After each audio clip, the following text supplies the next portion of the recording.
Сәлеметсіздер ме, құрметті көрермендер, бүгін мен сіздерге латекте қалай қазақша әріптерді жазу керек, соны көрсететін боламын. Ендеше кеттік. Так, латекті біз ең алдымен ашып аламыз. Бізде латекте міндетті түрде папкада майкас болу керек.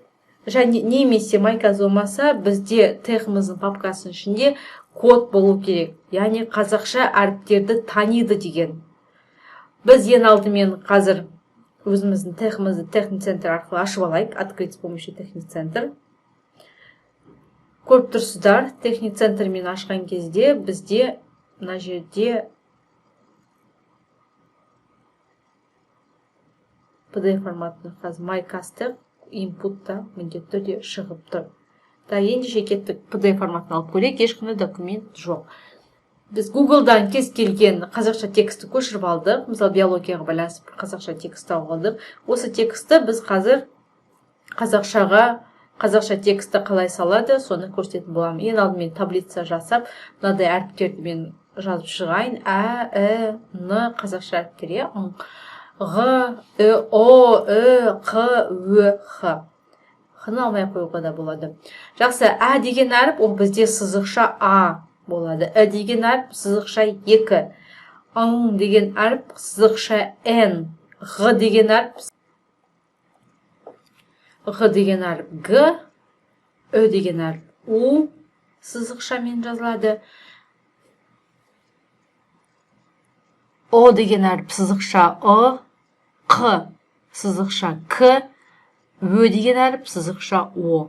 Х-ны жазбай қойсақ та болады. Жақсы, ендеше осы тексті біз жоғары жақта көріп тұрса найти, заменить деген бір сол арқылы әріптерді біз ауыстырып алу керекпіз. Бізге бұл жеңіл болады. Біз бірінші тауып аламыз әріпті әні, оны біз ауыстыру керекпіз. Сызықша аға заменить на черточка А деп тұр, соны басамыз, заменить все. Окей, 19 әріп бар екен, біз ауыстырдық. Келесі бізге Ү деген әріпті біз ауыстырамыз. Ү деген әріп бізде сызықша 2.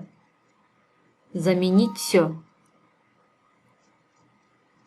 175 әріп ауысты. Келесі бізде Ң. Сызықша Н мен ауыстырамыз.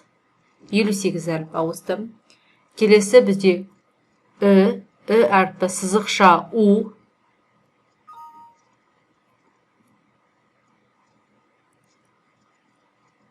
Ғ деген әріпті ауыстырамыз. Сызықша Г.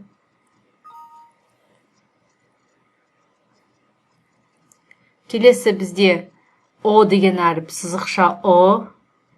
Ыдыс дегенде келетін О. Келесі бізде болады Қ. Оны К әріппен ауыстырамыз. Және де соңғы әріп бізде қалды Ö әріпі. Яғни біз текстіміз алдын ала осылай ауыстырып алсақ, бізге латекте жазу өте ыңғайлы болады. Өйткені әрбір әріпті сіз қосып отырмайсыз. Қазынан латекқа көшірген кезде сізде мүлдем түсініксіз болып қалады. Сол себепті сізге түсінікті болу үшін сіз текстіңізді алдын ала Wordта, жеке бір Wordқа копировать етіп, сол жерде әріптеріңізді ауыстырып алу керексіз. Сіз мысалы орысша мақала жазсаңыз да сізде міндетті аннотация қазақша болады. Сол кезде біз осыны қолданатын боламыз. Мына жер көріп тұрсыздар, үлкен-үлкен сызықшалар бар екен, олардың барлығын кішкентай сызықшаға ауыстыру керекпіз. Өйткені бізде латек үлкен сызықшаны қазір танымай қалады. Так, жаңа түсірдік, копировать етіп ставить. Енді мына жерде абзацты біз төменге түсіреміз. PDF форматты басамыз. Қателік жоқ.